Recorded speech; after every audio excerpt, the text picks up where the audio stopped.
Welcome to the Healers Rising podcast by Caitlin Diana and the Magic Beyond Boundaries team, where we explore what it means to be a lightworker, starseed, and multidimensional being, so you can live a life full of magic, expansion, and play, because we are, right now, creating the world we want to see.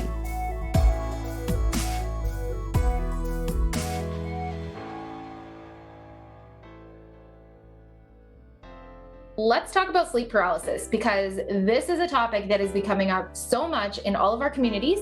And people are like, is it ghosts? Is it the watchers? Am I dying? Do I have sleep apnea? Like, what's wrong with me? Why am I getting paralyzed in the middle of the night? What's freaking me out? And I thought this would be a really good subject to approach a bunch of starseeds about, because I think so many people have had this experience. I have, but you haven't. I've never experienced this. I've heard about it. I've heard the myths and the stories. It sounds awful. Like when I hear about it, I'm like, whoa, I don't want to feel that. I've never experienced it. So I have no idea. I have no firsthand knowledge. So I'm definitely coming into this conversation from the point of view of, oh, tell me more. That's interesting, but I haven't experienced it myself. So let's make the assumption that many of the people haven't felt this before, so that we can kind of explain what it feels like. And then we'll kind of go into the ins and outs, because there's kind of like 4 major ways that it happens, and not all of them are the same. So I want to kind of touch on each of those and maybe some of the minor possibilities as well. So when somebody is experiencing sleep paralysis, what happens is their eyes are awake, their eyes can move, but it's like the rest of their body is in a complete paralytic state and they cannot move. You will hear lots of people say things like, I felt like I was dying. I wanted to move my mouth. I couldn't move my mouth. I couldn't speak. I couldn't scream. It's like everything shuts down and you have no processing, but your brain is awake and you can see, feel, hear everything. I've heard other people say it feels like there's like a being that lies down on top of them. Or what's the one you heard the other day? I hadn't heard that one, but like a lady ghost or something. Yeah, I've heard one myth where it's like, I don't know the whole story. Somebody else probably does in this group, but it's usually like a female ghost type spirit that comes and sits on your chest. Yeah. Right. Sounds like a nightmare to me. It does sound like a nightmare, except you are awake. And oftentimes you actually have to go into a full REM sleep to reset from it, which is super interesting. Yeah. They're sharing old hag syndrome. That's the one. Old hag syndrome. That's what it is. Thank you. So let's talk about the couple different ways that sleep paralysis can happen. And let's start with the actual physiological level that has nothing, well, I shouldn't say nothing, but likely has nothing to do with any other metaphysical reasoning. Okay. Because I am a true believer that we can't leave science or the body behind. We can't go all the way out to the metaphysics and leave behind the physicality, the 3D-ness of this body. And we can't go all the way into the science and the 3D-ness and leave behind the metaphysics. Like, it just doesn't work. The deeper we go in, the further we go out. Right. Yeah. So we have to bridge both of them together. We've had that conversation before too, many times, about how we can't say that a situation is always this or always that. There's always, interpretation and chances that it could be one thing for you and a completely different cause for somebody else. Right. And so this is why it's so important when we're witnessing people's stories that we are paying attention to all the different nuances, the circumstances, the energy surrounding it, the emotions coming up, the way they express the situation, because that can help us track and determine what's actually going on these different levels. So on a completely physical level, you can do something called a hard reset in the night. We call it kind of like a 0 point. You can have opportunities where your nervous system, depending on your sleep cycles, almost does like a reboot. And so sometimes what will happen is that whole body will almost power off for a moment. People who have sleep apnea do this all the time. Freaks me out. They will just boot down. Everything boots down, and then they do a hard reset and they come back on. And the problem is, the first thing to come back on is like the eyeballs and the brain, and the rest of everything is paralyzed. And the person feels like, I'm awake, but I'm not awake. Am I still sleeping? I think I'm still sleeping. So sometimes the body will do really strange things like that. So people with sleep apnea and rheumatoid arthritis. Oh, that's interesting. Yeah, it is a pattern, and the MTHFR gene, they do this all the time. So that's something to know about yourself. If you do have any of those issues, you are more prone to experiencing a sleep paralysis, which is caused by your neurological system that we have to do some cleanup or tracking within to fix. Or it can be caused by some of the hormonal malfunctions. Like there's different sequences that aren't working properly in there. Okay. So it's still an issue then. It's not something we want to be experiencing in those situations. No. And we want to reverse it. Okay. So there's one. Now let's go over into the metaphysical, because there are so many possibilities here. One is like that old hag syndrome. There are entities that are not as pleasant as others, whose sole mission in spirit is to work on keeping those kind of succubus, incubus energies exchanging between self to keep themselves powered up and people or other energy sources. So it doesn't always have to be the person. It can sometimes be another energy source, like a vortex or a portal that they latch onto, but oftentimes it is people. And so these are the situations with the sleep paralysis where you will be in bed and you will have one of these entities present and it feels like a pin down. And as soon as you get that big fear response and you get that jolt, it creates the latch for them and they can kind of siphon that energy.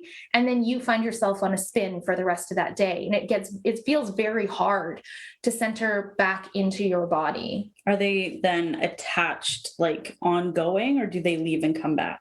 Usually what they will do is they will keep a portal open if the person allows it and or has subconsciously, either in this life or another life, agreed to it, because sometimes we have contracted ourselves to them as self-punishment or we've been manipulated into, etc.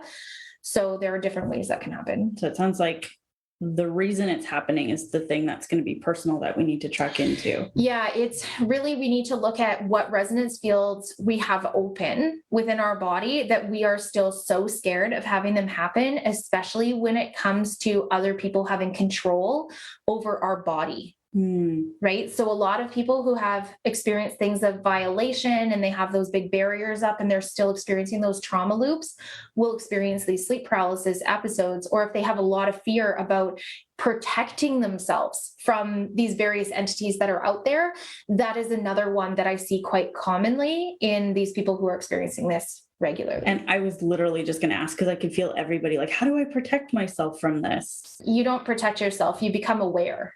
Right? Awareness is everything. Protection is outdated. It's one of the metaphysical bullshit myths that I wish everybody would toss behind, because if we started actually being aware of all the energy around us and consciously choosing and being able to navigate it, we wouldn't be required to use those slightly slower vibrational tones to sort through how we feel about a situation. And these beings who latch onto that would have nothing to latch to. So as an example, like I used to experience this all the time. And I was the person, I was walking around with like black tourmaline and the obsidian, and I had labradorite stuff down my bra. And I was like, put me in a blast bubble of protection, all of you angels or whatever is out there, because there are bad things out there and everybody else's juju's going to screw me over, blah, blah, blah. Like I was totally in the empath wounding, like so bad in the empath wounding.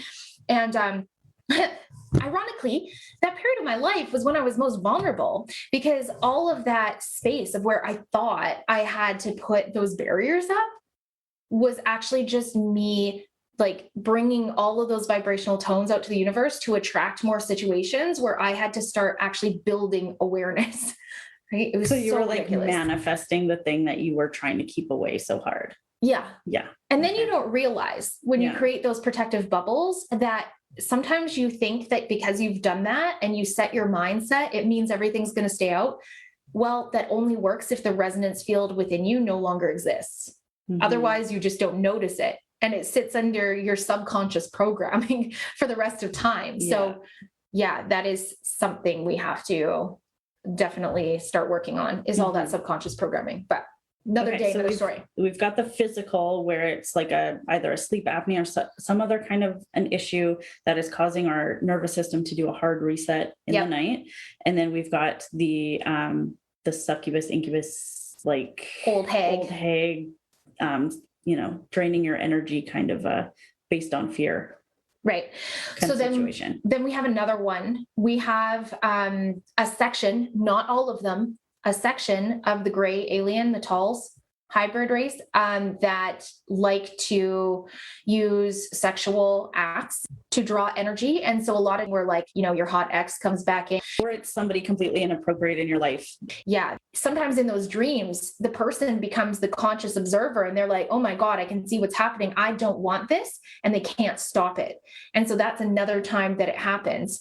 So in those cases, we really go in and it's looking at like, where is the sexual trauma? Where do we have any of those like dominatrix to the sub kind of relationships? Where do we have any opportunities where this person has not had control over their system, their body, everything that they are, right?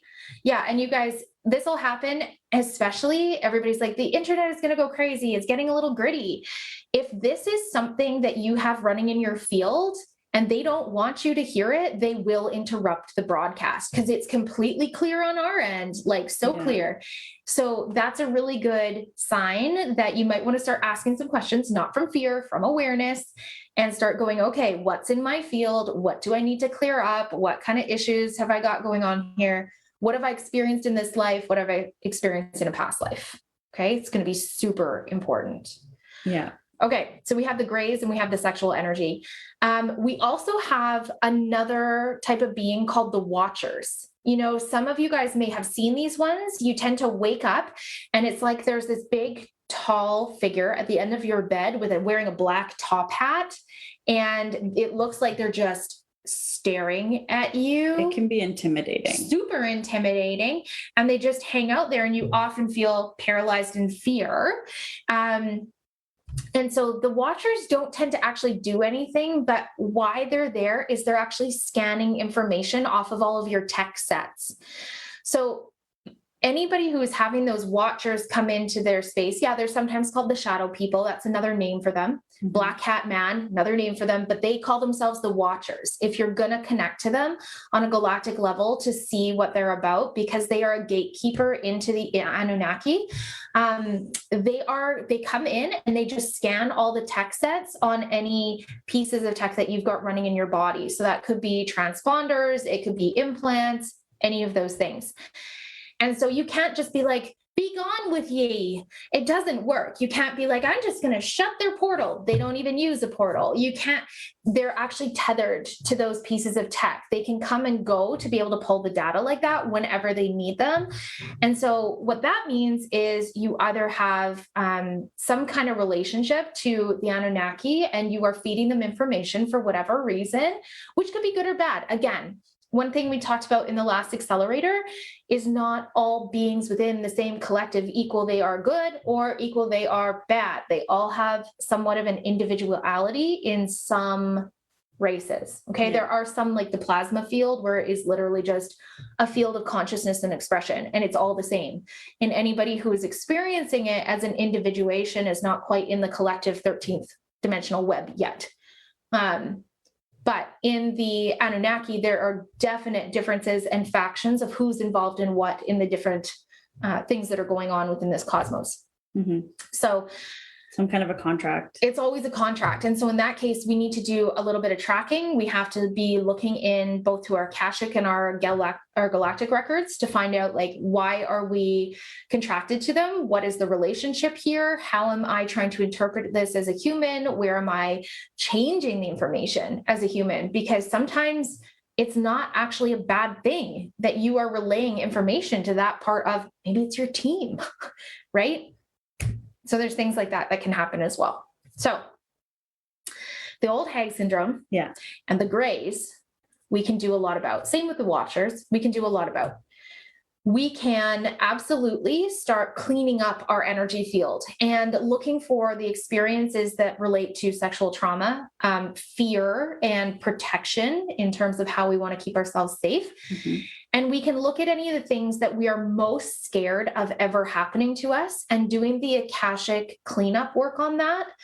Because, you know, I was talking about this actually in one of our level 2 decode student pods the other day.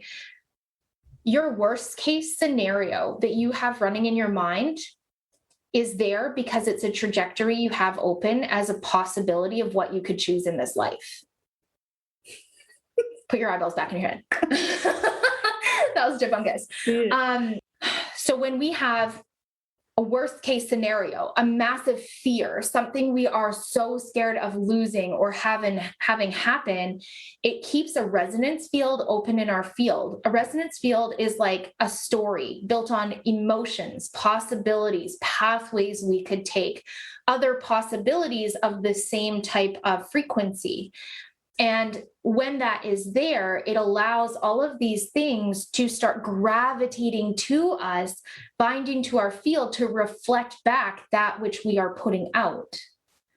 And so our best line of defense, if you want to call it that, is looking within the depths of self as to what we are most fearful of and beginning to go, where did this come from? Where have I experienced this before? What do I need to do to heal and reconcile this and to remove this loop from my field? Mm-hmm. That, my friends, is really the only effective way to do this. There are temporary things that people do, such as in the middle of the night yelling, "Get off of me," in their head. But if we haven't gotten to the core root of the problem, right? It's like people treating acne with Accutane. It doesn't work. Yeah. Well, why? Because it'll sort of work. It masks it. Yeah. It masks it. It deals with the symptoms rather than the cause. The cause. Yes. Right? Exactly. Okay. So I know that was a lot of information, but I hope that gives you guys a bigger picture of what sleep paralysis actually is and what happens and what can cause it. For more information on things like your Akashic records and how to do some clearing contract work, you guys can definitely log into your libraries. There's lots of information, whether you have the one we've just put out now in terms of like looking at some clearing statements, some emotional release, right? On YouTube, I have an Akashic record meditation as well as an Akashic record tutorial of what they are, how to get in there, all of that kind of information. So you guys could use that to start looking into your field and seeing what's there. And of course, you can always get together with a friend or two and start doing some tracking and potting if that's within your wheelhouse and your know-how at this point. Any questions you guys have about the sleep paralysis communication, for sure, let us know. We can go into it a little bit deeper if you'd like, but we just wanted to pop on and give you guys a quick rundown to start the conversation and see where we're going to go next. All right. We will see you later this week with our next topic.